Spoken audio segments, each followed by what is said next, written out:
தகுதி இல்லாத நபரை தகுதி உள்ள நபராக தெய்வம் அங்கு மாற்றிக்கொண்டு தன்னுடைய பணிக்கு அவர் அங்கு அனுப்புகின்றார். அதே மாதிரி கணவனாக இருக்கிற நீ, உன்னை தகுதி இல்லாத நபராக இருக்கிற உன்னை தகுதியுள்ள நபராக மாற்றுவார். தெய்வ சன்னதியில் நீ வர வேண்டும். மோய்சன் யாரிடத்தில் போய் உரையாடி கொண்டு இருந்தார்? தெய்வ சன்னதியில். அப்ப அதே மாதிரி தகுதி இல்லாத உன்னை தெய்வம் தகுதியுள்ள நபராக மாற்றுவார்.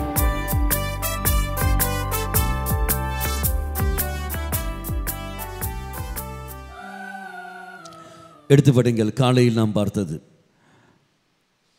அதோட தொடர்ச்சியாக 1 தீமோத்தி 1ஆம் அதிகாரம் 12ஆம் வாக்கியம்.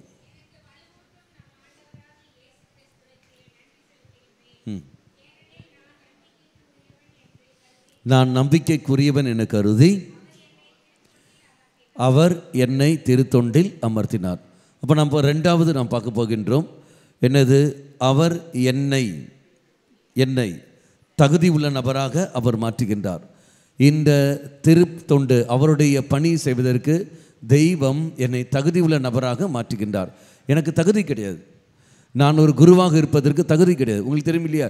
ஒரு நபர் குருவாக இருக்க வேண்டும், அவருக்கு என்ன தகுதி இருக்க வேண்டும்?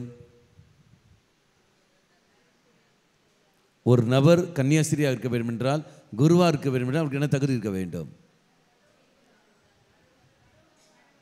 கடவுளுடைய அழைப்பு.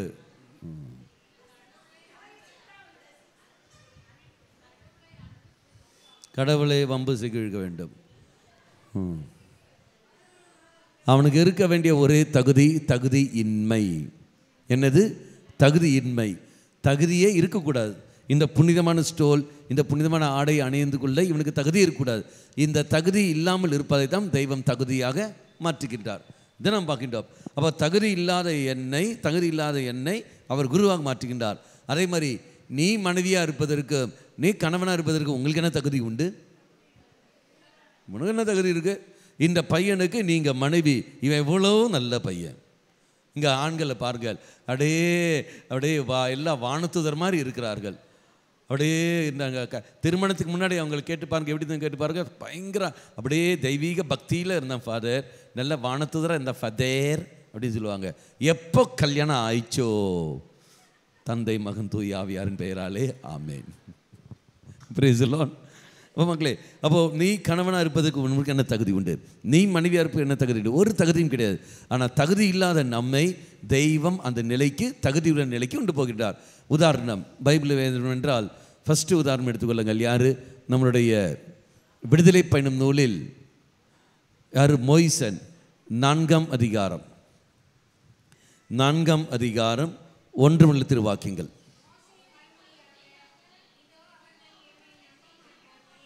மோய்சன் மறுமொழியாக, இதோ அவர்கள் என்னை நம்ப மாட்டார்கள், என் பேச்சை கேட்கவும் மாட்டார்கள், எனக்கு காட்சியளிக்கவில்லை என்று சொல்வார்கள். அப்போ பார்க்கணும், தெய்வம் மோய்சனை அழைக்கிறார். இதோ நீ வாடா, உன்னை நான் அனுப்புகிற எகிப்தில் இருக்கிற மக்களை நீ தான் போய் விடுவிக்க வேண்டும் என்று. அப்போ சொல்கின்ற பொழுது மோய்சன் அது என்ன செய்கின்றான்? வேண்டாம் ஆண்டவர் என்று ஒதுங்கி போகின்றார். அது ஒதுங்கி போகிற சொல்கிற வார்த்தை என்ன? ஆண்டவரே வேண்டாம், ஆண்டவரே வேண்டாம். அது சொல்கிற சமயத்தில் அங்கு ஏன் அப்படி மோய்சன் சொல்ல வேண்டும்? நான் அதுக்கு தகுதி இல்லை என்று சொல்ல காரணம் என்ன? காரணம் உண்டு. அது அவருடைய பின்னணி. என்ன பின்னணி? இதுக்கு முன்னாடி நடந்த சம்பவம் என்ன? அவருக்கு கிடைச்ச கசப்பான அனுபவம் நமக்கு எல்லாரும் தெரியும் இல்லையா? அதே 2ஆம் அதிகாரம் 11 முதல் திருவாக்கியங்கள். அங்கே நம்ம பார்க்கின்றோம், எபிரேனைக்கும் எகிப்தியனுக்கும் அங்கே சண்டை வருகிறது. அந்த எகிப்தியன் தன்னை இனத்தார் எபிரேனை கொன்று விடுகின்றான். அதில் சண்டை வர சமயத்தில் இவன் போய் கேட்கின்றான், இவன் போய் அடித்து என்ன செய்கின்றான்? அவனை கொன்று விடுகின்றான். அடுத்த மறுநாள் 2 எபிரேயர் சண்டை போடுற சமயத்தில் இவன் போய் கேட்கும்போது அவன் சொன்ன வார்த்தை என்ன? எகிப்தியனை கொண்டது மாதிரி என்னை நீ கொலை செய்கிறியா? போ என்று சொல்லிக்கொண்டு அவனை ஒதுக்கி விட. படிங்கள் 11 முதல் திருவாக்கியங்கள்.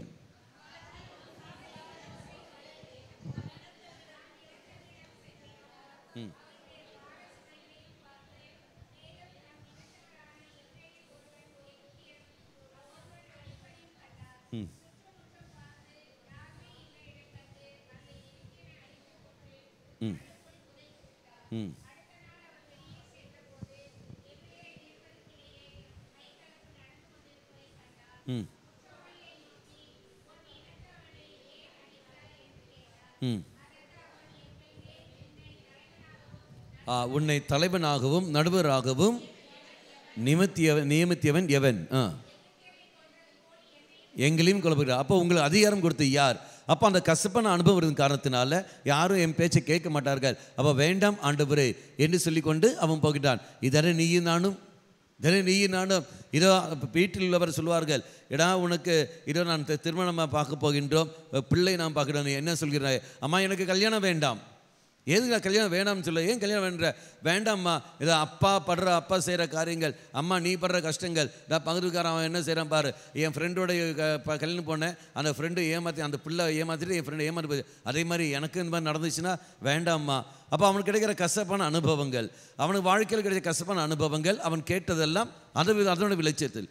இங்கே பிள்ளையை கேட்பார்கள், இதோ பாரு இவனுக்கு ஒரு மாப்பிள்ளை பார்க்க போகிறோம், ஐயாம்மா வேண்டாம்மா, ஏன் எனக்கு கல்யாணமே வேண்டாம், ஏன் அப்பன் குடிச்சு விட்டு வந்து உன்னை அடிக்கிறான் பாரு, அதே மாதிரி எனக்கு வர மாப்பிள்ளை குடிக்காரன் தான் நானும் பண்ண முடியும், எனக்கு வேண்டாம்மா.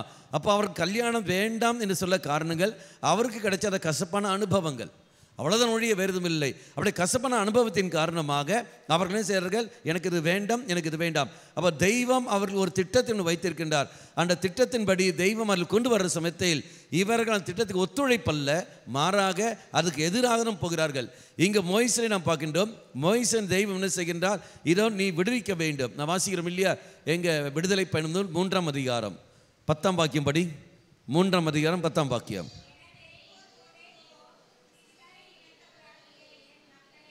இப்போ உடனே நீ போ, இஸ்ரேல் இனத்தாரி என் மக்களை எகிப்திலிருந்து நடத்தி செல்வதற்காக நான் உன்னை பார்வோனிடம் அனுப்புகின்றேன். அப்போ நான் உன்னை அங்கே அனுப்புகின்றேன், நீ போ. அப்போ தெய்வம் அவனை தேர்ந்தெடுக்கின்றார். விடுதலை பெறுவதற்காக நீ போ. ஒன்று விடுவிக்க வேண்டும், ரெண்டாவது என்ன வருகிறது, நீ போய் பரிந்துரைத்துக்கொள். நீ போ, அதனால தான் உன்னை நான் தேர்ந்தெடுக்கின்றேன், நீ போ என்று. ஆனால் இவன் என்ன செய்கின்றான், கிடைச்ச கசப்பான அனுபவங்கள், என் பேச்சை கேட்க மாட்டார்கள், இவங்களே கேட்கவில்லை, பிற அரசன் இப்படி கேட்க போகின்றான், அதனால் வேண்டாம். இதனை நம்முடைய வாழ்க்கை நடந்து கொண்ட காரியங்கள். அப்போ நமக்கு கிடைக்கிற அந்த கசப்பான அனுபவத்தின் காரணமாக இறைவனுக்கு நாம் ஒத்துழைப்பு கொடுக்காமல் நம்ம போய் விடுகிறோம். ஆனால் தெய்வம் என்ன செய்கின்றார், அப்படியே விடுகிறாரா? அல்ல, அவர் அப்படியே விடுவதில்லை. மாறாக அவர் என்ன செய்கின்றார், மோய்சனுக்கு வசனம் செய்கிறார், என்ன, நீ கவலைப்படாத, இதோ நான் உன்னோடு இருப்பேன். என்ன செய்கிறாங்க, அடையாளங்கள். எப்படி, உன் கையில் என்ன இருக்குது, கோல், அதை எடுத்து கீழே போடு. அது என்ன வருது, பாம்பாக மாறுகிறது. அடுத்தது என்ன செய்ய, உன் கையை என்னது, அந்த உள்ளே போட்டுப்பார், உன்னை அந்த அங்கிக்குள்ளே நீ போடு, வெளியே எடுக்கும் போது என்ன வருகிறது, புரியா இருக்குது. அப்போ நீ அப்போ அடையாளங்கள் காட்டுகின்றார், இதோ இதன் வழியாக நான் உன்னோடு இருக்கின்றேன். அவன் கேட்பான். அப்படியும் இல்லை என்றால் 3வது அடையாளம் அவர் காட்டுகின்றார். அதுவும் இல்லை என்றால் இதோ நீ கவலைப்படாத, நான் உன்னோடு இருக்கிறேன் என்று. அப்போ அதுவும் முடித்த பிறகு அங்கு மோய்சன் சொல்ல வார்த்தை, இல்லை ஆண்டவரே வேண்டாம், நான் நாவற்றவன், எனக்கு பேச தெரியாது, என் நாவினவும் திக்கி கொண்டு இருக்கும், எனக்கு வேண்டாம், எனக்கு முடியாது என்று. அப்பா சொல்லுங்கின்ற பொழுது அங்கு தெய்வம் சொன்ன வார்த்தை என்ன, படிங்கள் 10 முதல் வாக்கியங்கள்.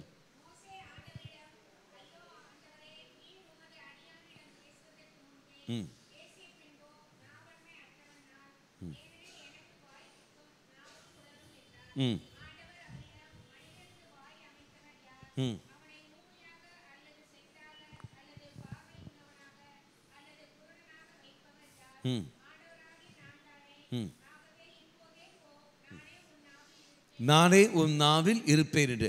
மறுபடியும் அவன் வேண்டான்னு சொல்லும்போது தெய்வம் சினமுற்று அவன் கூட வர்றது யாரு, ஆரோன் சகோதரங்க பாரு, அந்த ஆரோன் வழியாக நான் உன்னோட பேசுவேன், அவன் உனக்கு நாவாக இருப்பான். அப்போ தகுதி இல்லாத நபரை தகுதி உள்ள நபராக தெய்வம் அங்கு மாற்றிக்கொண்டு தன்னுடைய பணிக்கு அவர் அங்கு அனுப்புகின்றார். அதே மாதிரி கணவனாக இருக்கிற நீ, ஒரு ஆணாக இருக்கிற நீ, தெய்வம் உன்னை இல்லற வாழ்க்கைக்கு உன்னை அழைக்கிற சமயத்தில் நீ கல்யாணம் வேண்டாம் என்று சொல்லி ஒதுங்கி போகின்ற பொழுது, மக்களே, தெய்வம் உன்னை மீண்டும் அந்த இல்லற வாழ்க்கை கொண்டு வருவார்.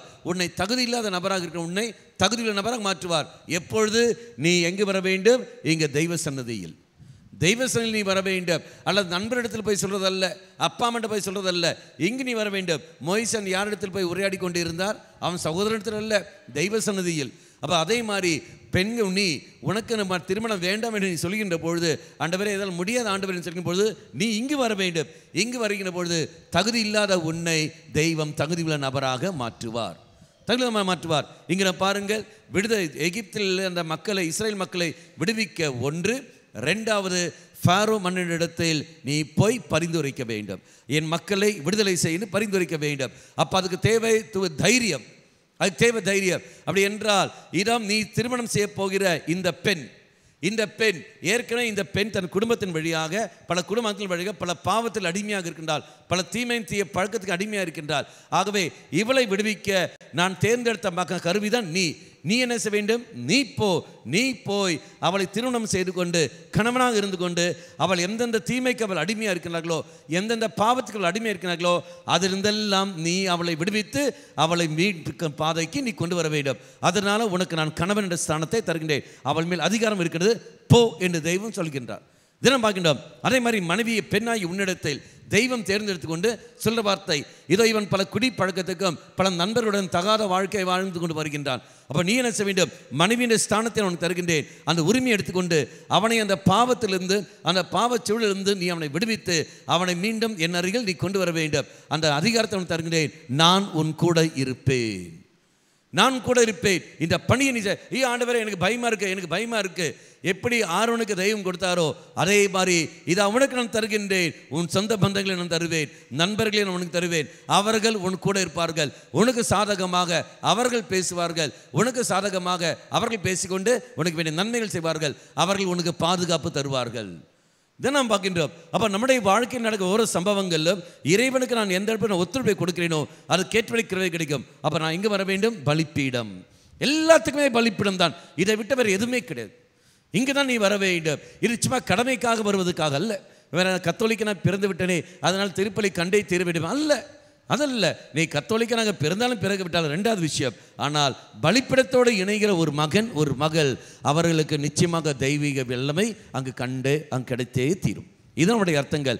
ஆனால் இன்று என்ன நடக்குது பாரு, தகுதி இல்லாத நபரை தெய்வம் தகுதியுள்ள நபராக மாற்றிவிடுகிறார். ரெண்டாவது இன்னொரு உதாரணம் எடுத்துக்கொள்ளுங்கள். எங்கின வாசிக்கிறோம்? எசையா புஸ்தகம். இந்த எசையா புஸ்தகத்தில் நாம் வாசிக்கிறோம். படிங்கள் 6ஆம் அதிகாரம் 5, 6, 7. ஐயோ நான் அழிந்தேன், தூய்மையற்ற உதடு கொண்ட மனிதன் நான், மக்கள் நடுவில் வாழ்பவன் நான். அடுத்தது, என் கண்கள் கண்டு கொண்டனவே. அடுத்தது,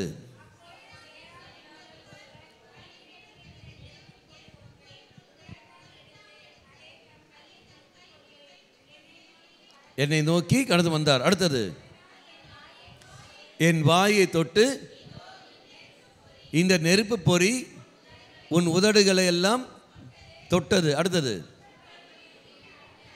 நீ குற்றப்பழிந்து நீ விடுவிக்கப்படுகின்றாய். இதை நாம் பார்க்கின்றோம்.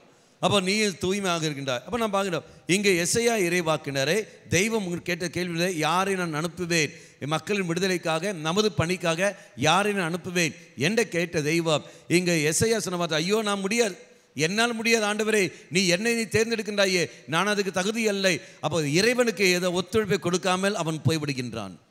இறைவனுக்கு ஒத்துழைப்பு கொடுங்க, என்னால் முடியாதுன்னு சொல்லி அவன் போகிற சமயத்தில் தெய்வம் சில வார்த்தை, ஏன்னா நீ ஏன் கவலைப்படுகின்றாய், நான் உனக்கு சக்தி தருகின்றேன், உனக்கு கிருபையை தருகின்றேன். எப்படி?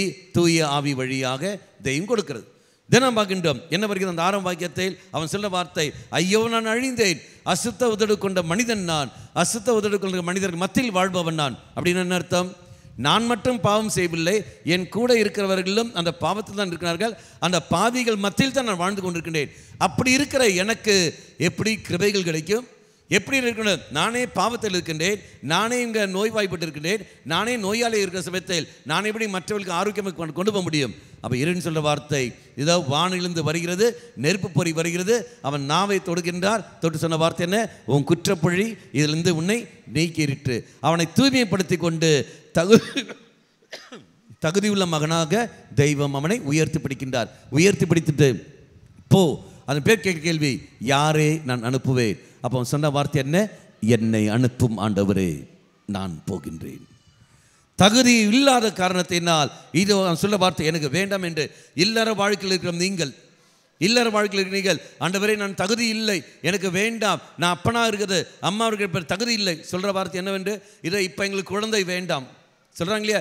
3 வருஷம் கழித்து குழந்தைகள் போதும், 4 வருஷம் கழித்து குழந்தைகள் போதும். காரணம் குழந்தைகளை வளர்த்து கொண்டு வர வேண்டும். அப்போ எங்கள்கிட்ட பைசா எதுவும் கிடைக்காது, அப்போ நான் சம்பாதிக்க வேண்டும், பைசா சம்பாதிக்க வேண்டும், அதனால் 3 வருடம் குழந்தை இல்லைன்னு சொல்லி இருப்பார்கள். மக்களே, இப்போ இருக்கிற ஆரோக்கியம் 3 வருஷம் கழித்து இருக்குன்னு அவசியம் இருக்கா? இல்லையே இப்போ நீ உயிரோடு இருக்கின்றாய், 3 வருஷம் கழிச்சு நீ உயிரோடு இருக்க வேண்டும் என்ற நிர்பந்தம் கட்டாயம் ஏதாவது இருக்கா? இல்லையே. உன் கூட இருக்கிற உன் துணையார், வாழ் பங்காளி, அவர்கள் கூட இருக்க வேண்டிய அவசியம் இருக்கா? இல்லையே. உன் கணவனை மறித்து விடலாம், மனைவியும் மறித்து விடலாம். அப்படி என்றால் எந்த அளவுக்கு நீ யார் மேல் நம்பிக்கை வைக்கிறாய்? அப்படின்னா இறைவன் சொல்ல, உன்னை தகுதியுள்ள மகனை மாற்றுகின்றேன், அந்த மகனை மகளை நீ பெற்றெடுக்க வேண்டும் என்றால் அது என்னுடைய கிருபை தானே, நான் தானே உனக்கு தருகின்றேன். அப்படி என்றால் எனக்கு தெரியாதா? உன் குழந்தைகளை எப்படி வளர்த்தி கொண்டு வர எனக்கு தெரியாதா? நீ எனக்கு ஒத்துழைப்பை கொடுத்து நீ இப்போ, ஆனால் எனக்கு முடியாதுன்னு சொல்கிற சமயத்தில் எப்படி மக்களுக்கு கிருபைகள் கிடைக்கும்? இறைவனுக்கு நீயும் நான் ஒத்துழைப்பை கொடுக்காமல் இருக்கின்றோம். எப்படி ஃபாதர் கண்டுபிடிக்க முடியுமா? வெகு சுலபம். என்னது? நீ குடும்பத்தில் செய்யாமல் இருக்கின்ற ஜெபமாலை, நீ பாவ சங்கத்திலும் செய்யாமல் இருக்கிற நிலைகள், திருப்பலிக்கு வேண்டிய பக்குவத்தில் இல்லாமல், வேண்டிய தயாரிப்பு இல்லாமல் பங்கெடுக்கிற நிலைகள், வார்த்தை படிக்காமல் இருக்கிற நிலைகள், எப்போ நீ அன்றாட இந்த பேசிக் குவாலிட்டிஸ், இந்த பேசிக்கான காரியங்கள் நீ செய்யாமல் இருக்கின்றாயோ, இதில் ஏதாவது ஒன்று நீ தடைப்பட்டு கொண்டு இருக்கின்றாயோ, ஆட்டோமேட்டிக்காக தெய்வத்துக்கு நீ ஒத்துழைப்பு கொடுக்காமல் நீ வாழ்ந்து கொண்டு இருக்கின்றாய். உன் வாழ்க்கையில் பிரச்சனைத்தான் வரும், கண்டிப்பாக வரும். அதில் ஒரு சந்தேகம் கிடையாது. 4 பேர் இந்த 4 காரியங்கள் நாம் செய்கின்ற சமயத்தில் பிரச்சனை வரும், அப்பவும் பிரச்சனை வரும். ஆனால் அந்த பிரச்சனையை உன் காலடியில் போட்டு நீ நடப்பாய். மாறாக அந்த செய்யாமல் நீ இருக்கிறாய் என்றால் பிரச்சனை உன்னை தன் காலடியில் போட்டு உன்னை நசுக்கும். நீ தான் ஏமாந்து போவாய், நீ தான் கஷ்டப்படுவாய். வார்த்தை தெளிவாக கூறுகிறது என்னவென்று, இதா நீ எந்த அளவுக்கு நீ இருக்கிறாய் என்று பார். எந்த அளவில் எஸ்ஐயா இறைவாக்கினர், ஐயோ நான் அழிந்தேன் என்று சொல்கின்ற பொழுது, கவலைப்படாதே, உன்னை நான் திருநிலைப்படுத்துகின்றேன், கவலைப்படாதே, உன் குற்றப்படி நான் நீக்குகின்றேன், உன்னை நான் தகுதியுள்ள நபரை மாற்றுகிற சமயத்தில் தெய்வம் உன்னை அப்பனாக மாற்றுவார், தாயாக உன்னை மாற்றுவார். அந்த நிலைக்கு தெய்வம் கொண்டு வருவார். அப்போ நீ யார் மேல் நம்பிக்கை வைத்து செயல்பட வேண்டும்? இந்த கடவுள் மேல் நம்பிக்கை வைக்க வேண்டும். ஒழிய உன்னுடைய பணத்தின் மீதோ வேறு ஆள் மீதும் நீ நம்பிக்கை வைக்கக்கூடாது. ஆனால் சொல்கிறது யார்? பெற்றோர்கள். மகனே இப்போ வேணாண்டா, மகளே இப்போ வேணாண்டி, அப்புறம் பார்த்துக்கலாம் அப்படின்னு பெற்றோர்கள். இந்த மாதிரி பெற்றோர்கள் இருக்கிற என்றால் குடும்பம் விளங்குமா? வண்டி ஓடுமா? அம்மா கல்யாணம் ஆகிட்டு அவர்கள் நல்ல ஒரு வாழ்க்கையை ஆரம்பிப்பார்கள். ஆரம்பிக்கிற சமயத்தில் அம்மா குடுகுடுன்னு, இப்போ வேண்டாம், 3 வருஷம் கழிச்சு தள்ளி போடுங்க, அப்புறம் பார்த்துக்கலாம் தான் இப்போ இதுவும் கேட்டு நடக்கிற சமயத்தில் வாழ்க்கை ஓடுமா? பெண்கள் நீ கவனத்தோடு இரு. தெய்வத்திட்டத்துக்கு எதிராக நன்மை என்ற பெயரில் நீ செய்வது எல்லா அட்டாசங்கள் என்று பாருங்கள். இறை சன்னதியில் மன்னிப்பு கேட்டே தீர வேண்டும். இன்னொரு உதாரணம் எடுத்துக்கொள்ளுங்கள். எரேமியா புஸ்தகம் எடுத்து படிங்கள். 1ஆம் அதிகாரம் 6 முதல் 9 வரையில் திருவாக்கிங்கள். எனக்கு பேச தெரியாது.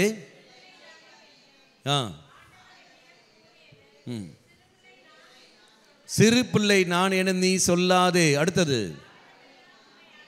யாரிடமெல்லாம் உன்னை நான் அனுப்புகிறேனோ அவரிடம் நீ செல். அடுத்தது, எவற்றையெல்லாம் சொல்ல நான் கட்டளையிடுகின்றேனோ அவற்றை சொல். அடுத்தது, அவர்கள் முன் அஞ்சாதே. அடுத்தது, ஏனெனில் உன்னை விடுவிக்க நான் உன்னோடு இருப்பேன். இதை நாம் பார்க்கின்றோம்.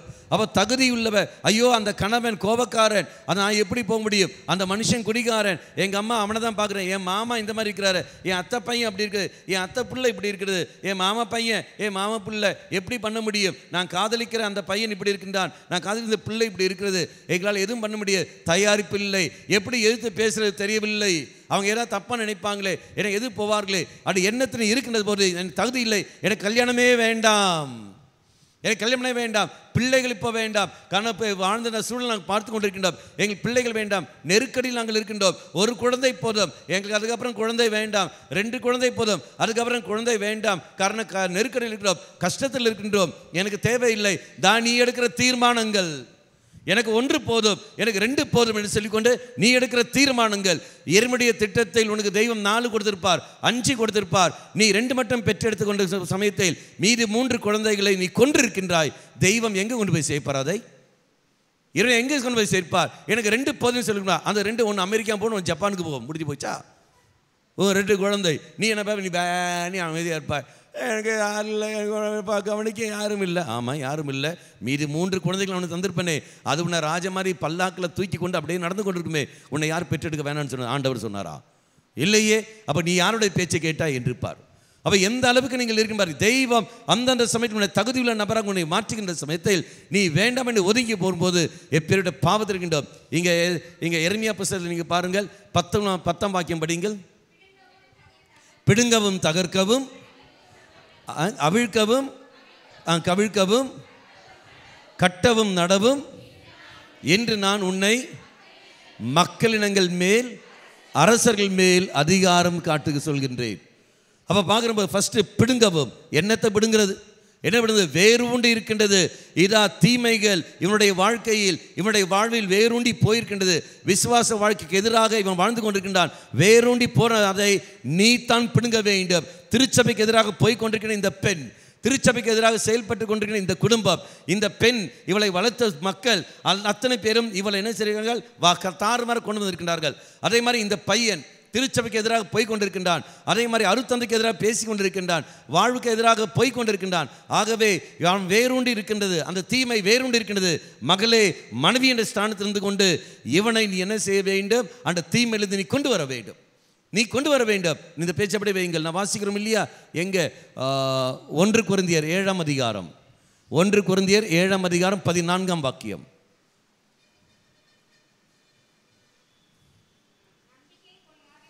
நம்பிக்கை கொள்ளாத கணவன் நம்பிக்கை கொண்ட தன் மனைவி வழியாக தூயவராகிறார். அடுத்தது, அப்படியே நம்பிக்கை இல்லாத மனைவி நம்பிக்கை கொண்ட கணவன் வழியாக தூயவராகிறார். அடுத்தது, அப்படி இல்லை எனில் உங்களுடைய பிள்ளைகள் தூய்மையற்ற நிலையில் இருப்பார்களே.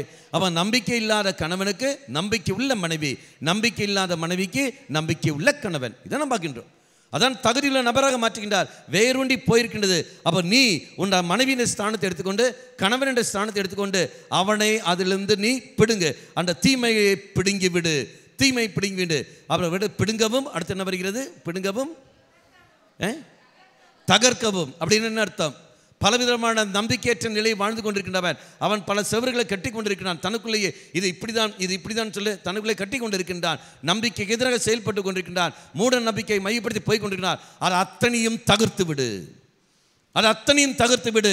நீ போ, நான் உன் கூட இருக்கின்றேன். அதை அத்தனையும் நீ தகர்த்து விடு.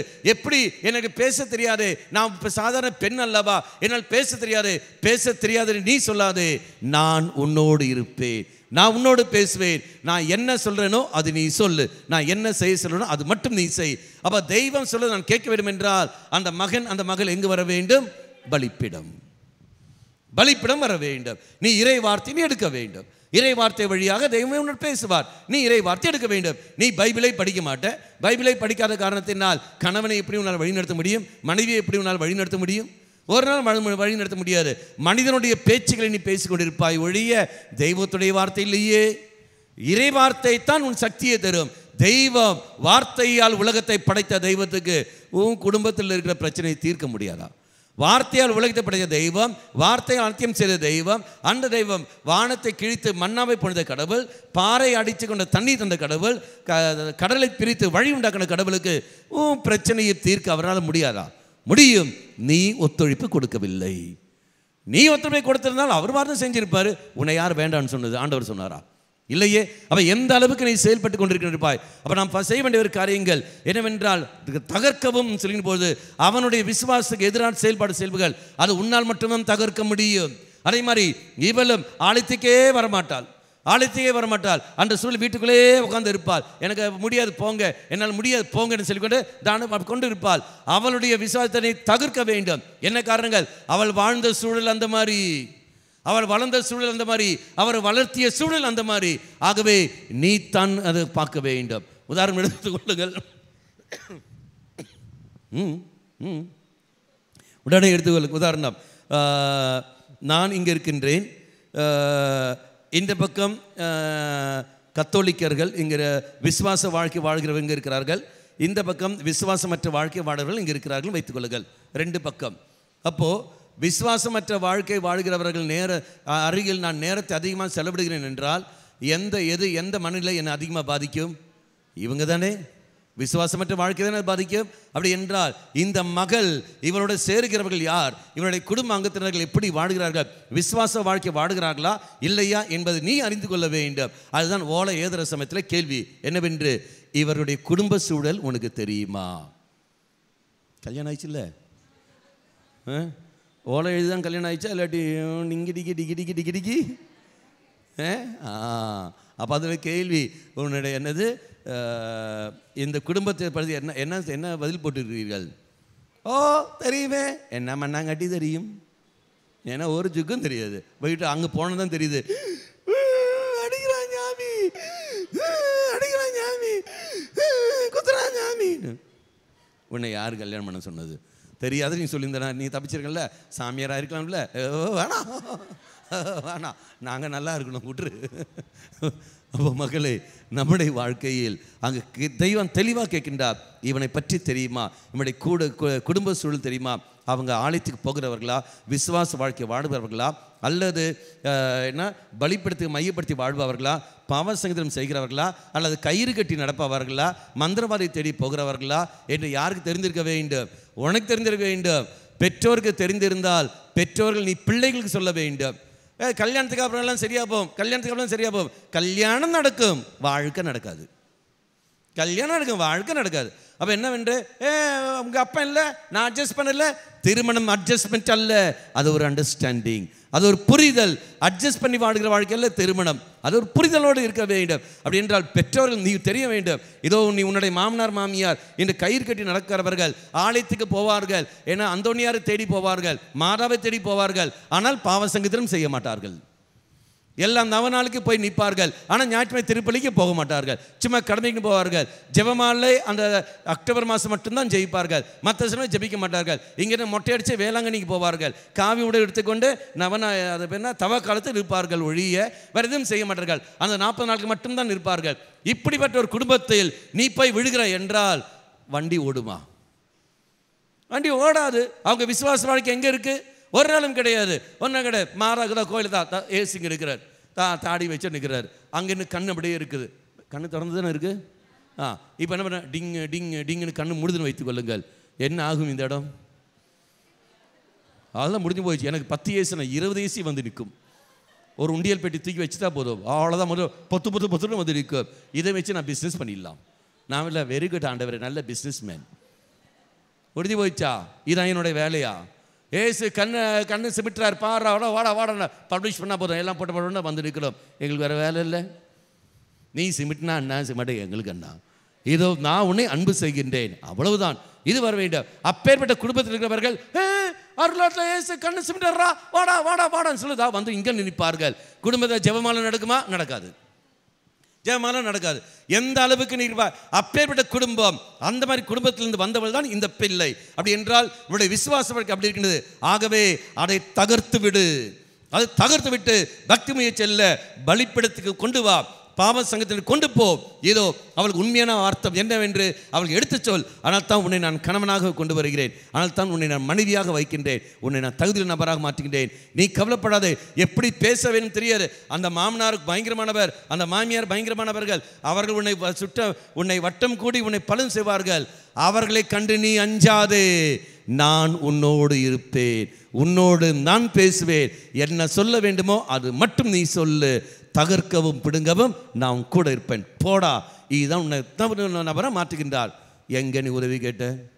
நீ உதவி கேட்குற யார? மாமா சீக்கிரம் பா, மாப்பா இங்கே பா, இவரை அடிக்கிறான் பாருன்னு சொல்லும்போது இன்னும் அடிதான் கிடைக்கும். குடும்பம் அவன் என்ன சொல்ல வார்த்தை?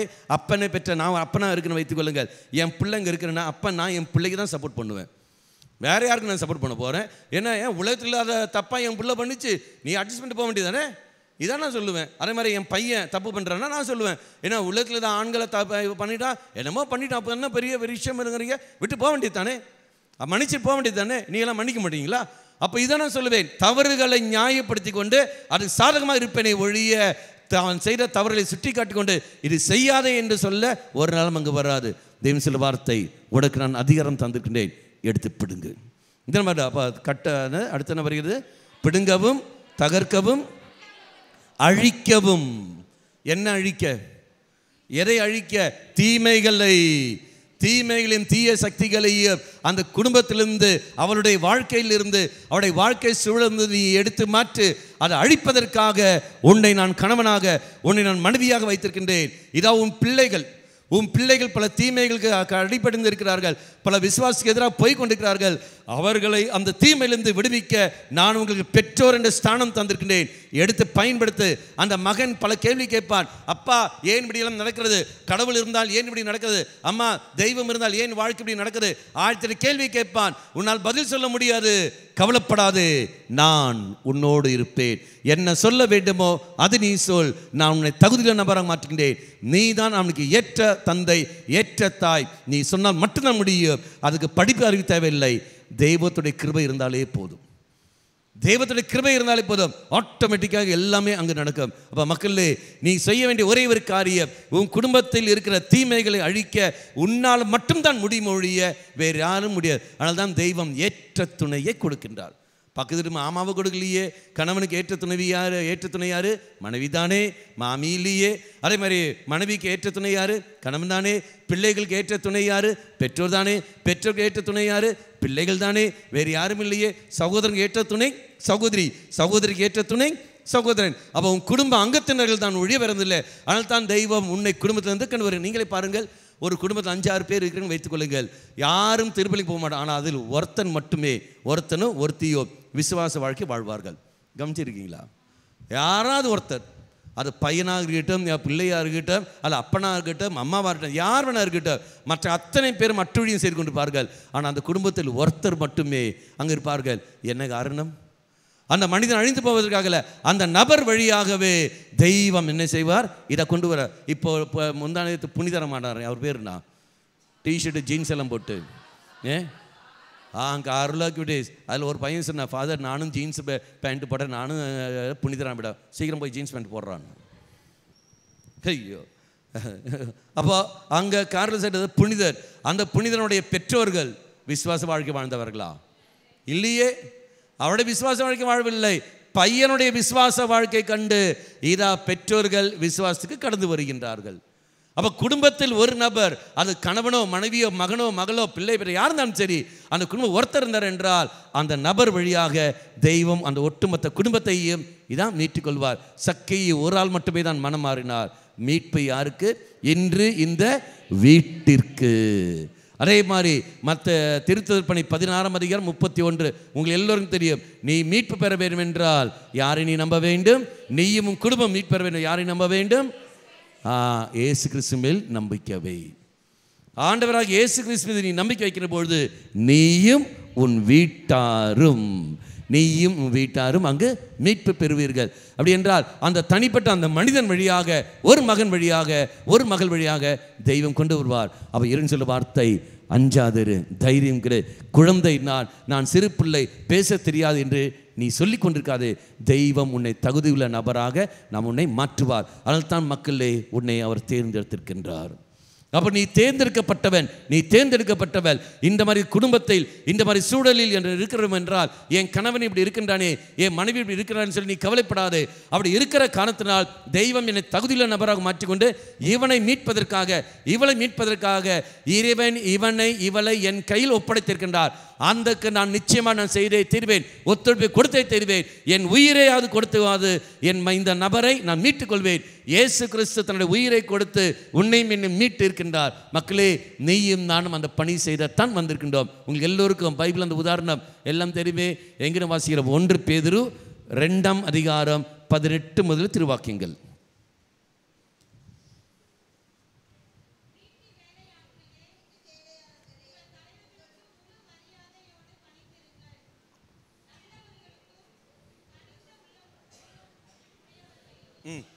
நல்லவர்களுக்கும் கனிந்த உள்ளவர்களுக்கு மட்டுமன்று, முரட்டு குணம் உள்ளவர்களுக்கும் பணிந்து போங்கள்.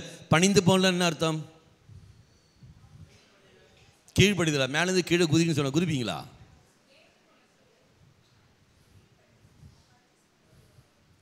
பணிந்து போன்ற புரிந்து கொண்டு அனுசரித்து போகிறது.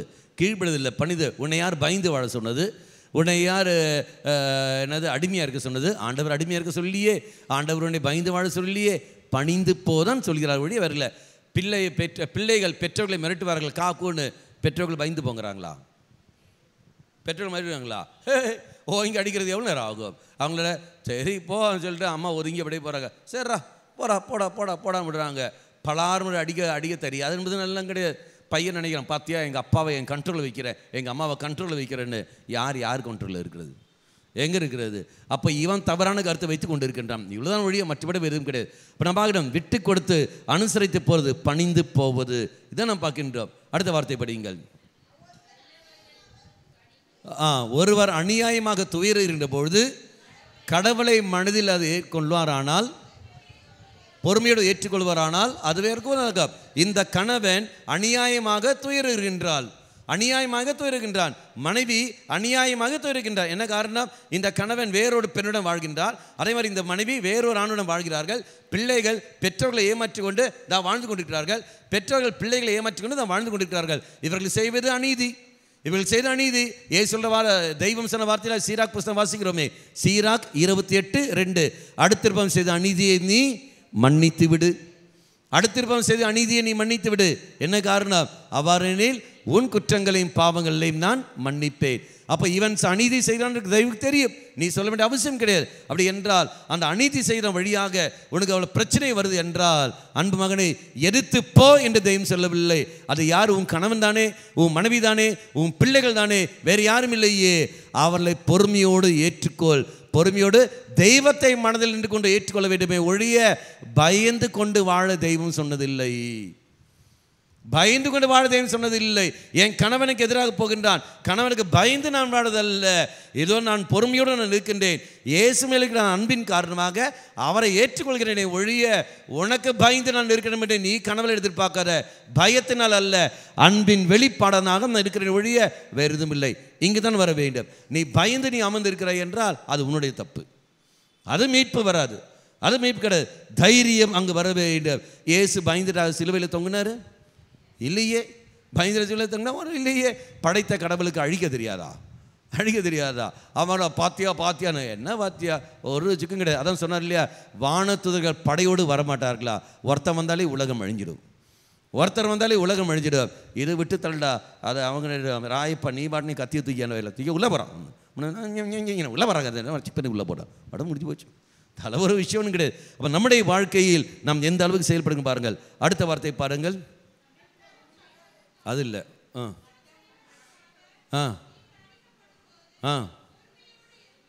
அது என்ன சிறப்பு? அடுத்தது, நன்மை செய்தும் பொறுமையோடு நீ துன்புற்றால், பார்த்தீங்களா, நன்மை செய்து பொறுமையோடு நீ துன்புற்றால் அது கடவுளுக்கு உகந்ததாக இருக்கும். எடுத்து போன்னு சொல்லலையே. அப்போ நீ நன்மை செய்து, இதோ கணவன் நீ நன்மை செய்து, அந்த மனைவி அப்படித்தான் பேசுவாள். ஆனால் தான் உன்னை நான் தகுதியுள்ள நபராக மாற்றி விடுகின்றேன். உன்னை பச்சை மரத்துக்கே இப்படி கதி என்றால் உன்னை என்ன செய்வார்கள்? எனக்கே இப்படி கதி என்றால் உனக்கு என்ன செய்வார்கள்? உன்னை செய்யாமல் இருப்பார்கள், நிச்சயமாக செய்வார்கள். நான் எப்படி இருந்தேனோ அதே மாதிரி நீ இப்படி. அதுதான் சுமை சுமந்து சோர்ந்திருப்போரே எல்லோரும் இரண்டு வாருங்கள், என்னிலிருந்து படியுங்கள், என்னிலிருந்து படியுங்கள். உங்கள் சுமைகள் எனக்கு தானே ஆண்டு சொல்லியிருக்காரா? இல்லை, உங்கள் சுமை எனக்கு தானே தான் சொல்லவில்லை. மாறாக அந்த சுமை அங்கே தான் இருக்கட்டும், அதையும் எடுத்துக்கிட்டு நீ வா.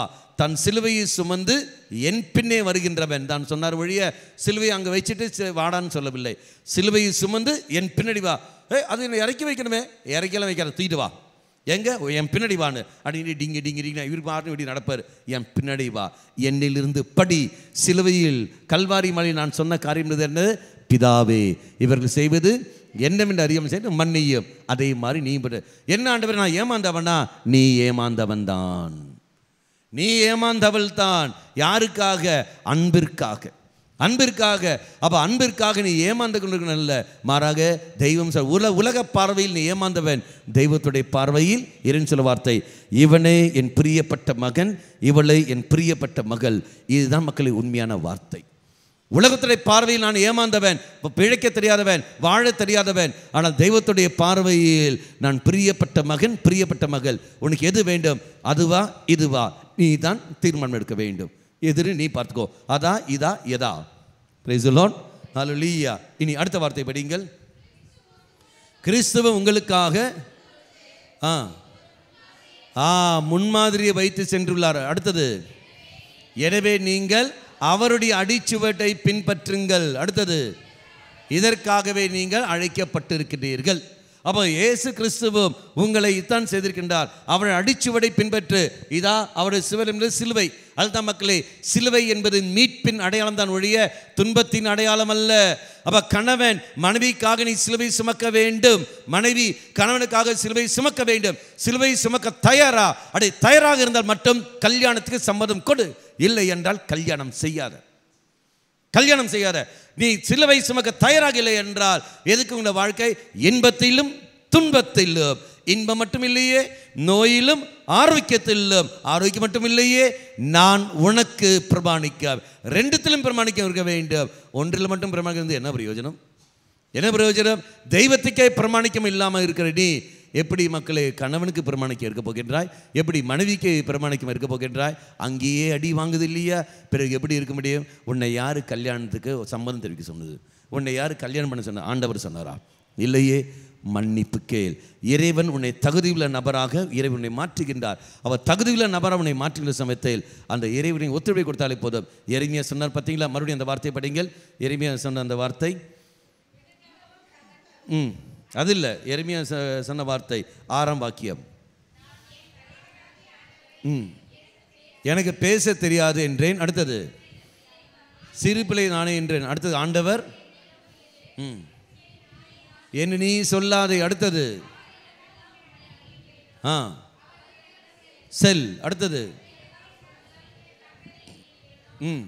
அவற்றெல்லாம் நீ செய். அப்போ நான் பார்க்குற போது அங்கே தெய்வம் சொல்ல பார்த்தேன், நான் உன் கூட இருப்பேன். மீண்டும் பாருங்கள், தகர்க்கவும் அல்ல, அதுக்கப்புறம் என்ன வருகிறது? அழிக்கவும் கவிழ்க்கவும் அத்தனையும் தலைக்கீழ போடு. அத்தனையும் தலைக்கீழ போடு. அவர் வாழ்கிற விசுவாச வாழ்க்கை, தாறுமான வாழ்க்கையை அப்படியே திருப்பி போடு. திருப்பி போட்டு நல்ல ஒரு வாழ்க்கைக்கு நீ வழி வகுக்கு. அதுக்கு தான் உன்னை நான் கிருபை தருகின்றேன். அதுக்கு தான் உன்னை கணவனாக, அதுதான் உன்னை தந்தையாக, அதுக்கு தான் உன்னை தாயாக வைத்திருக்கின்றேன். அதிகாரம் உனக்கு தந்திருக்கின்றேன். அந்த அதிகாரத்தை பயன்படுத்து. தெய்வம் தந்த அதிகாரத்தை பயன்படுத்து. அதிகாரத்தை பயன்படுத்தி கொண்டு அது கேட்டு நீ கொண்டு வா. இதான் நீ செய்ய வேண்டிய காரியங்கள். அதிகாரத்தை நீ பயன்படுத்தாமல் நீ இருக்கிற என்றால் எல்லாருக்கிட்ட நல்ல பேர் வாங்க வேண்டும், அவனை பாராட்ட வேண்டும். இவன் பாராட்டி உனக்கு என்ன லாபம் கிடைக்க போகுது? இவள் பாராட்டி உனக்கு என்ன லாபம் கிடைக்குது? ஒரு லாபம் இல்லையே. பிறகு ஏன் அவன் இவனுக்காக பாராட்டுக்காக ஏங்கி கொண்டிருக்கின்றாய்? ஒரே ஒரு பாராட்டு ஒருத்தர் மட்டும் வந்தால் போதும். யார் அது? இயேசு கிறிஸ்து. தெய்வம் இவனே என் அன்பார்ந்த மகன், இவளை அன்பார்ந்த மகள். இது ஒன்றுதான் உண்மையான பாராட்டு. மீது எல்லாமே போலித்தனமானது. உன்னை யார் ஏமாற சொன்னது? அடுத்த வார்த்தை படிங்கள். நடவும் கட்டவும். பிடுங்கின பிறகு அந்த இடம் காலியா இருக்குமே, என்ன செய்ய வேண்டும்? நட்டுவை. விசுவாசத்தை நட்டுவை. கட்டு. தகர்ந்ததை தகர்த்தியதை மீண்டும் கட்டி எழுப்பு. ஒரு புதிய வாழ்க்கையை, புதிய வாழ்க்கை முறையை கட்டி எழுப்பு. விசுவாச வாழ்க்கை முறையை கட்டி எழுப்பு. எந்த தீமை உள்ளாராதபடி நீ கட்டி எழுப்பு. அதுக்கு அதிகாரம் தந்திருக்கேன். யார் மேல்? ஒன்று மக்கள் இனங்கள் மேல், மக்கள் மேல். இரண்டாவது அரசர்கள் மேல் அதிகாரம் தந்திருக்கின்றேன். அப்படி என்றால் யாரு? உன் பிள்ளைகள் மேல்.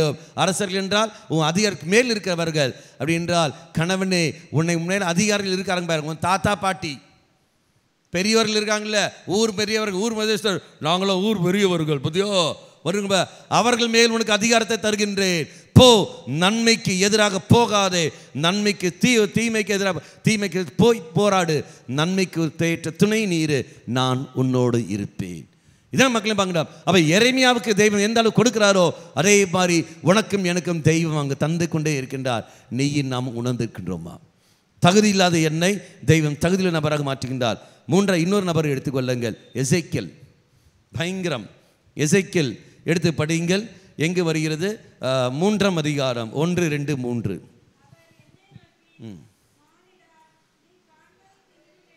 நீ காண்பதை தின்றுவிடு. அடுத்தது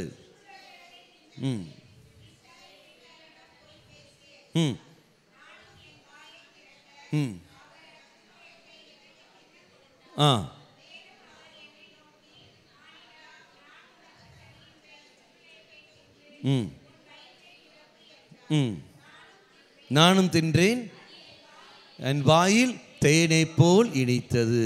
பார்த்தீங்களா? தேனை போல் இனித்தது எது? இறை வார்த்தை. அப்படி கொடுக்க வேண்டியது என்னது? இறை வார்த்தை நீ கொடு. அந்த மகனுக்கு அந்த மகளுக்கு நீ கொடுக்க வேண்டிய இறை வார்த்தை நீ கொடு. இறை வார்த்தை கொடுத்தாலே போதும். 2ஆம் அதிகாரத்தில் எடுங்கள். அதே 2ஆம் அதிகாரம் 1ஆம் வாக்கியம் படியுங்கள். மானிடா எழுந்து நில். மானிடா என்று சொல்வது அர்த்தம் என்ன? மனித பிறவி பலவீனத்தோடு இருக்கிற நீ, மனித பிறவி பலவீனத்தோடு இருக்கிற நீ, அவர் பலவீனத்தோடு இருக்கிற உன்னைத்தான் நான் தகுதியுள்ள நபராக மாற்றுகின்றேன். உன்மேல் நான் நம்பிக்கையுள்ள நபராக வைத்து உன்னை தேர்ந்தெடுத்துக்கின்றேன். உன்னை தேர்ந்தெடுத்து கொண்டு தகுதி நபராக மாற்றுகின்றேன். எப்படி? என் வாயில் வர வார்த்தையை நான் தருகின்றேன். இதை தின்று, இது தின்னாலே போதும், இது உண்டால் உனக்கு சக்தி கிடைக்கும், நீ தகுதியுள்ள நபராக நீ மாறுவாய்.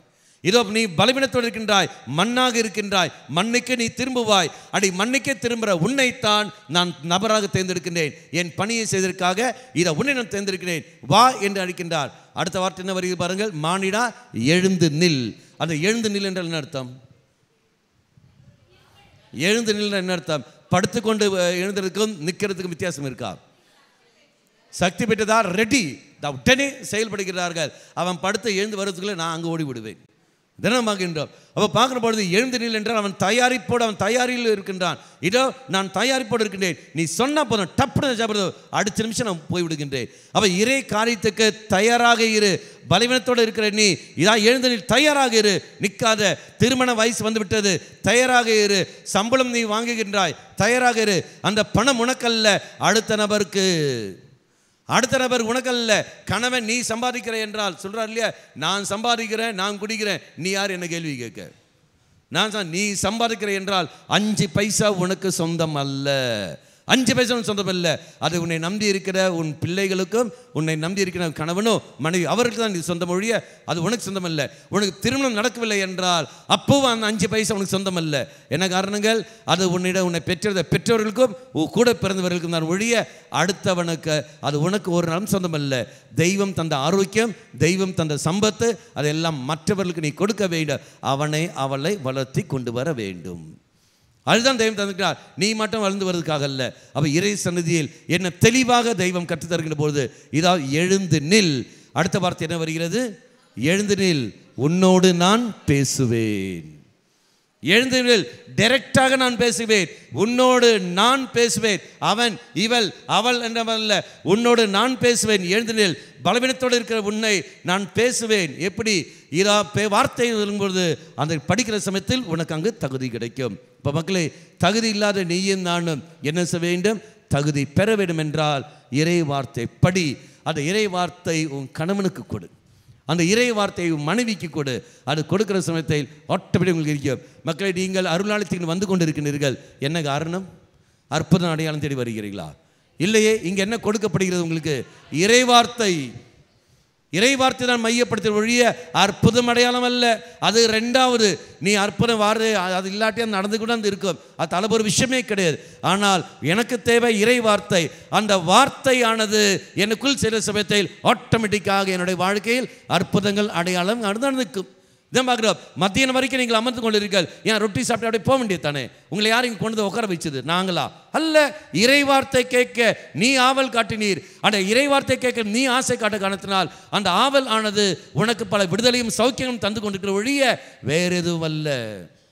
இறை வார்த்தை தான் உன்னை கொண்டு வர வேண்டும். இறை வார்த்தை, அந்த வார்த்தை நீ தின்று, அந்த இறை வார்த்தை நீ உண்டு, அதன் பிறகு சமயத்தை நீ பருகு சமயத்தில் அது தேனை போல் உனக்கு இருக்கிறது என்றால் எந்த அளவுக்கு நீ அதை ருசிக்க வேண்டும். மக்களே, நீ நானும் பார்க்க ஒரு சம்பவம். தகுதியற்ற இருந்த உன்னையும் என்னையும் தெய்வம் தகுதியுள்ள நபராக தெய்வம் மாற்றுகின்றார். இனி கடைசியாக நான் போவோம். கடைசியாக என்ன வருகிறது? அந்த 12 வாக்கியம் படியுங்கள். நான் நம்பிக்கை உள்ளவன் என்று கருதி என்னை தமது திருத்தொண்டில் அவர் அமர்த்தினார். தமது திருத்தொண்டில் அவர் அமர்த்தினார் அப்படின்னா என்ன அர்த்தம்? அவருடைய பணி செய்ய அவர் என்னை அமர்த்தினார். அமர்த்தினால் என்ன அர்த்தம்? போ, ஐ ஆம் அப்பாயிண்டட், போ, நீத்தான் ஒழிய தரப்போகிறேன் என்பதல்ல, நீத்தான், வேறு யாரும் கிடையாது. அதனால தான் நான் வாசிக்கிற பைபிள் இருக்கா? மத்தேயு நற்செய்தி 28ஆம் அதிகாரம் 18, 19, 20 நமக்கு எல்லோருக்கும் தெரிந்த வாக்கியம். அதுதான் ஆரம்பம்.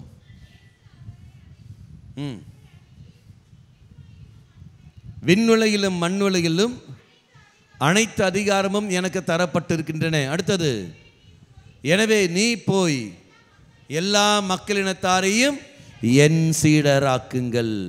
எனவே நீ போய் எல்லா மக்களினத்தாரையும், இந்த குடும்பத்தை அத்தனை பேரையும் என் சீடராக்கு. கணவனுடைய ஸ்தானத்தை எடுத்துக்கொண்டு இதா இந்த மக்கள் அத்தனை பேரையும் என் சிலராக்கு, மனைவியுடைய ஸ்தானத்தை எடுத்துக்கொண்டு இதா அந்த கணவன் வீட்டில் இருக்கிற அத்தனை பேரையும் என் சிலராக்கு, பெற்றோரின் ஸ்தானத்தை எடுத்துக்கொண்டு நான் உனக்கு தந்த பிள்ளைகள் அத்தனை பேரையும் என் சிலராக்கு, மகனுடைய ஸ்தானத்தை எடுத்துக்கொண்டு உங்கள் அப்பாவும் அம்மாவையும் ஆணைத்து கொண்டு வா என் சிலனாக்கு. இதை என் சிலனாக்கு, எல்லோரையும் நான் உனக்கு அதிகாரம் தந்திருக்கின்றேன், விண்ணுலகிலும் மண்ணுலகிலும் சர்வ அதிகாரம் தரப்பட்டிருக்கின்ற அத்தனை பேரையும் என் சிடராக்குங்கள். என் சிடர்னு சொல்வது அர்த்தம் இறைவன் மேல் நம்பிக்கை வைத்து வாழ்கின்ற ஒரு வாழ்க்கை. அடுத்த வார்த்தை என்ன வருகிறது? தந்தை மகன் தூய ஆவியின் பெயரால் திருமுழுக்கு கொடுங்கள். அப்போ நீ போய் முக்கணுமா? திருமுழுக்கு கொடுக்கிறதா அல்ல. அப்படின்ற என்ன அர்த்தம்? திருமுழுக்கு வழியாக நாம் என்ன செய்கின்றோம்? நம்பிக்கை. திருமுழுக்கு வழியாக அவன் இயேசுவோடு ஒன்றித்து விடுகின்றான். இயேசுடைய மறைவுடலில் அங்கமாக மாறிவிடுகின்றான். அவன் இயேசுவை சொந்தமாக்குகின்றான். அவனை என்ன செய்ய வேண்டும்? இயேசுவை சொந்தமாக்குவதற்கான வழிகளை நீ உண்டு செய். அவள் தெய்வத்தை விட்டு போயிருக்கிறார்கள், விசுவாச வாழ்க்கை போயிருக்கிறார்கள். மீண்டும் அவனை விசுவாச வாழ்க்கை கொண்டு வா. அவனை மீண்டும் இயேசுவை சொந்தமாக்க, மீண்டும் இயேசுவை மறைவிடல் அவர் அங்கமாக்க நீ தான் போக வேண்டும். ஆனால் தான் உன்னை தேர்ந்தெடுக்கிறேன். உன்னால் மட்டும் தான் முடியும், வேறு யாரும் முடியாது. ஆனால் தான் ஏற்ற கணவன் ஏற்ற மனைவி. அந்த கணவனுக்கு எதிராக மனைவிக்கு எதிராக போகாத, அந்த பிள்ளைகளுக்கு எதிராக அந்த பெற்றோருக்கு எதிராக போகாத, வழி தவறி போன அந்த பிள்ளைகள், வழி தவறி போன அந்த பெற்றோர்கள், அவர்களை எதிர்த்து போகாத, அவர்களை ஒப்பு கொடுத்து நீ மன்னித்து எதை செய்ய நீ அதன்படி போகாமல் நீ வாழ்ப்பார். ஒரு சில பேர் சொல்கிற வார்த்தை, எங்கள் அப்பா அம்மா என்னை அன்பு செய்யவில்லை, யாருமே என்னை அன்பு செய்யவில்லை, அதனால தான் நான் போய்விடுகின்றேன். அப்போ சரி அன்பு செய்யவில்லை, இப்போ உனக்கு புத்தி இருக்குல்ல, நீ அன்பு செய்யலாம் இல்லையா? நீ தாரமாறு நீ வாழ்கின்றாய். அப்போ அவங்களுக்கு உங்களுக்கு வித்தியாசம் என்ன? அவங்களுக்கு வித்தியாசம் என்ன? ஒரு வித்தியாசம் இல்லையே. அப்படி என்றால் ஒரு நாம் செய்கிற பாவத்துக்கு நியாயத்தை கண்டுபிடிச்சு நீ போகக்கூடாது. இனி அடுத்த வார்த்தை படியுங்கள். நான் உங்களுக்கு கட்டளையிட்ட யாவையும் அவர்களும் கடைப்பிடிக்கும் வண்ணமாக நீங்கள் போய் கற்பியுங்கள். நீ போய் கடைபிடி, நீ போய் கற்பித்துக்கொள். அப்படி என்றால் நீ அதை கற்றுக் கொடுக்க வேண்டும் என்றால் நீ அதை கடைபிடிக்க வேண்டும். தண்ணி அடிக்கிற நீயே போய் சொல்லுவியா? உன்னால் சொல்ல முடியுமா? தண்ணி அடிக்காதுன்னு சொல்ல முடியுமா? உன்னால் சொல்ல முடியாது. பாப்பர் மிஷன் தியானத்தில் இல்லை, தண்ணி அடிக்கிறதுக்கு நாங்கள் ஒரு வார்த்தையை பயன்படுத்துவோம், ஞாபகம் இருக்கா? பிசாசின் மூத்திரம். பிசாசின் மூத்திரத்தை குடிச்சு வரணுங்கிறான் பாருங்க. அவள் எந்த அளவுக்கு இருக்குன்னு பாருங்கள். இப்போ நான் பார்க்கின்ற பொழுது நீ தண்ணி அடிக்கிற நபராக இருக்கின்ற பொழுது உன்னால் எப்படி அடுத்தவனை சொல்ல முடியும் நீ தண்ணி அடிக்காது என்று? நீ உன்னால் சொல்ல முடியாது. அப்படி என்றால் நீ அதை நிறுத்த வேண்டும். அப்போ நான் உனக்கு கட்டளையிட்டதை யாவையும் அவர்களும் உன் கணவன் உன் மனைவி உன் பிள்ளைகள் கடைப்பிடிக்கும் வண்ணமாக நீ போய் கற்பித்துக்கொள். அவள் வந்து கற்பித்தல்ல, நீ கணவன் நீ போய் கற்பித்துக் கொடு. நான் அடுத்த வார்த்தை என்ன வருகிறது? இதை உலகம் முடியும் வரை நான் உன்னோடு இருப்பேன். அந்த இறைப்பணி செய்கிற பொழுது நான் உன்னோடு இருப்பேன் சொன்னார் ஒழிய நீ உட்காந்து போய்ட்டு சினிமா பார்க்குற சமயத்தில் நான் உன் கூட இருப்பேன் என்று தெய்வம் சொன்னதில்லை. நீ போய் தண்ணி அடிக்கிற சமயத்தில் நான் உன் கூட இருப்பேன் தெய்வம் சொன்னதில்லை. மாறாக அந்த இறைப்பணியை செய்கிற பொழுது நான் உன்னோடு இருப்பேன். நான் உன்னை தகுதியுள்ள நபராக மாற்றியிருக்கின்றேன், அதில் உன்னை அமர்த்திருக்கின்றேன். நீ தான் போக வேண்டும், வேறு யாரும் அங்கு இல்லை. அன்பாந்திலே வேறு யாருக்கும் கிடைக்காத பாக்கியம்தான் தெய்வம் இன்று நமக்கு தந்திருக்கின்றார். உனக்கு தெய்வம் தனிப்பட்ட முறையில் உன்னை தேர்ந்தெடுத்திருக்கின்றார். தேர்ந்தெடுத்து உன்னை அவர் அனுப்புகிறார். நீ போ. அப்போ உனக்கு கிடைத்த கணவன், உன் கிடைத்த மனைவி, உனக்கு வந்திருக்கின்ற பிள்ளைகள், உன்னுடைய சகோதரன் சகோதரி, உன்னுடைய பெற்றோர்கள் எல்லாமே இறைவனுடைய திட்டத்தின்படி நடக்கிறது தான். இறைவன் உன்னை உன் வழியாக அந்த மகனை மகளை காப்பாற்றுவதற்காக தகுதி இல்லாத உன்னை தகுதி உள்ள நபராக மாற்றிக்கொண்டு உன்னை தன்னுடைய திருப்பணியில் அவர் அமர்த்துகின்றார். நீ தயாரா? இல்லை ஆண்டவரே என்னால் முடியாது, எனக்கு இந்த வாழ்க்கையே வேண்டாம், எனக்கு இந்த கணவன் வேண்டாம், எனக்கு இந்த மனைவி வேண்டாம், இந்த பிள்ளை எனக்கு வேண்டாம், இந்த பையன் எனக்கு வேண்டாம். நான் ஓடிப்ப அழுறதுக்காக அல்ல தெய்வனை குடும்பமாக வைத்திருப்பது. மாறாக அவன் வழியாக அவள் வழியாக நீ மீட்டு கொண்டு வர வேண்டும். உண்மையில் நம்பிக்கை வைத்துத்தான் இதனை தந்திருக்கின்றேன். அப்போ நீயும் போய்விட்டாய் என்றால் நான் எங்கு போவேன்? இவனுக்காக சிலுவையில் நீ சுமக்க மாட்டாயா? என்னுடைய வேதனையில் நீ பங்கு பெற மாட்டாயா? இங்கே நான் வாசித்தோம் இல்லையா? நான் கொலோசியர் திரும்ப 1ஆம் அதிகாரம் அங்கே 25ஆம் வாக்கியத்தில் 24, 25 படிங்கள். பவுல் சொல்கிற வார்த்தை, கிறிஸ்து மேலும் பட வேண்டிய வேதனையை என் உடலில் ஏற்றுக்கொண்டு நான் அதை நிறைவு செய்கின்றேன். அது 24 படி. இப்போது உங்கள் பொருட்டு துன்புறுவதில் நான் மகிழ்ச்சி அடைகிறேன். அடுத்தது, கிறிஸ்து தாம் உடலாகிய திருச்சபைக்காக வேதனை உற்றார். அடுத்தது, அவர் மேலும் பட வேண்டிய வேதனையை நான் என் உடலில் ஏற்றுக்கொண்டு நான் நிறைவு செய்கின்றேன். உனக்கு குழந்தை வந்திருக்கா? உனக்கு நோய் உள்ள குழந்தையா? உனக்கு ஊனமுள்ள குழந்தையா? உனக்கு ஊனமுள்ள குழந்தை தெய்வம் தந்திருக்கிறாரா? அப்படி வந்திருக்க என்றால், அன்பு மகனே, மகளே, அன்பு பெற்றவர்களே, நீ கவலைப்படாதே, நீ கவலைப்படாதே. அந்த ஊனமுள்ள குழந்தைக்கு நீ தாயும் தந்தையுமாக இரு. நீ இருந்து கொண்டு அவளை கடைசி வரைக்கும் உன்னால் எந்த அளவுக்கு அன்பு செய்ய முடியுமோ அந்த அளவுக்கு அன்பு செய். ஐயோ, ஊனமுள்ள குழந்தையாக இருக்கிறதே என்று சொல்லி ஒரு நாளும் நீ வருத்தப்படாதே. காரணம், தெய்வம் உண்மையில் நம்பிக்கை வைத்துத்தான் இந்த மகனை மகளை தந்திருக்கின்றார். அப்போ நீ யார் மேல் நம்பிக்கை செய்ய வேண்டும்? அந்த கடவுள் மேல் நம்பிக்கை வை. ஏன் அவர் ஊனமுள்ள குழந்தை அவருக்கு வேலை இல்லையா? எல்லாரும் கொடுத்து எனக்கு மட்டும் என் ஊனமுள்ள தர வேண்டும் அல்ல. முதலில் நீ உன் உடலை ஆரோக்கியமாக வைக்க வேண்டும். நீ அழுத்தமாக இருக்க வேண்டும். இதை மெனக்கிட்டு தருவது அவசியம் இல்லை. உன் உடலை நீ ஒழுங்காக வைத்தென்றால் ஆட்டோமேட்டிக்காக அது வந்திருக்கும். நீ பாவ வாழ்க்கை வாழ்ந்தால், நீ பாவ சிந்தனையோடு இருப்பாய், அதில் பல தீவிர வந்திருக்கும். ஆட்டோமேட்டிக்காக அந்த குழந்தை ஊனமாக பிறக்கும். இதெல்லாம் மருத்துவ ரீதியாக நிர்ணயிக்கப்பட்ட விஷயங்கள். எல்லாருமே எல்லா குழந்தையும் அப்படி இல்லையே. அப்போ ஊனமுள்ள குழந்தை என்று சொல்லும் போது அது ஒரு நாளும் இல்லை, தெய்வம் உன் கூட இருப்பார். அந்த குழந்தைக்கு நீ நல்ல தாயும் தந்தியுமாறு, அந்த குழந்தைக்கு நீ சகோதரன் சகோதரியாரு. அப்படி இருக்கிற சமயத்தில் அந்த குழந்தை வழியாகவே உனக்கு பல நன்மைகள் தெய்வங்க தந்தை தீர்வார். Praise the Lord. ஹல்லேலூயா.